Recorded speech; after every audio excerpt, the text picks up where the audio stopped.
My name's Colin from HeyUGuys. Great man. This film takes us from a traditional love story of Notting Hill all the way to the unconventional of Box Hill. What is it about exploring this unconventional love story and doing it with an actor like Harry, who's because both of you have this amazing chemistry on screen? It was a pure joy to take for Ray the way he takes on Colin, because in a way it's a coming-of-age story. It's Colin, even though he's in his 30s, he's very sexually inexperienced, and he doesn't really know what he wants out of a relationship. He hasn't figured that out yet. And then he gets presented with this opportunity, and that contrast was quite interesting, because again, Ray is quite experienced and knows exactly what he wants, and that contrast was quite interesting between the sub and the dom here. And but then exploring that with Harry was a real dream. He's an incredible actor, and we didn't really rehearse anything. We didn't really talk much about the relationship. We kind of had that exploration happen in front of the camera, of him being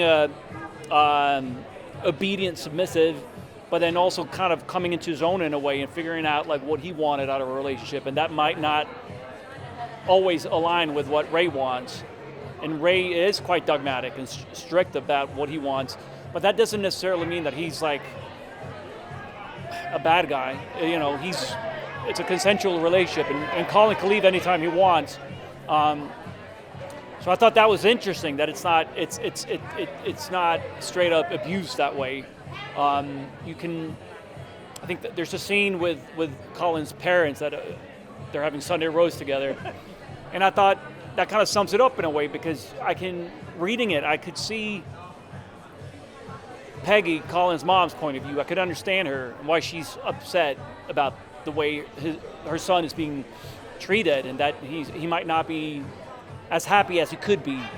But I also understand Ray, my character. I understand why he feels that it's none of her business. Her son is an adult. Whatever he wants to do, he can do. Like, he doesn't have to ask for her permission. And again, that created some interesting tension in the script, and that was really fun to play with, obviously with Harry, but with all the actors.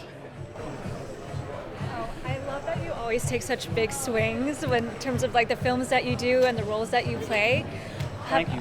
Have you ever been scared taking on any roles? I have, but this was definitely not one of those. And a lot of people were like, "Oh, a BDSM kinky gay biker movie by a first-time filmmaker, like that's was that scary?" But it was so. If you get a chance to read the screenplay, it's an incredible screenplay. It's so good. And then I had one conversation with Harry Lightman, who wrote the screenplay, who's also going to direct it, and he's extraordinary. And his vision for how he wanted to tell this story was, I just felt so confident in him and his ability to kind of tell this story in the right way. So I didn't hesitate for a second. Yeah. Thank you, guys. Thank you. Ladies and gentlemen, you're watching Hey You Guys! Hey, you guys! Hey, you guys! Hey, that's what they all say. Hey, you guys! Hey, you guys!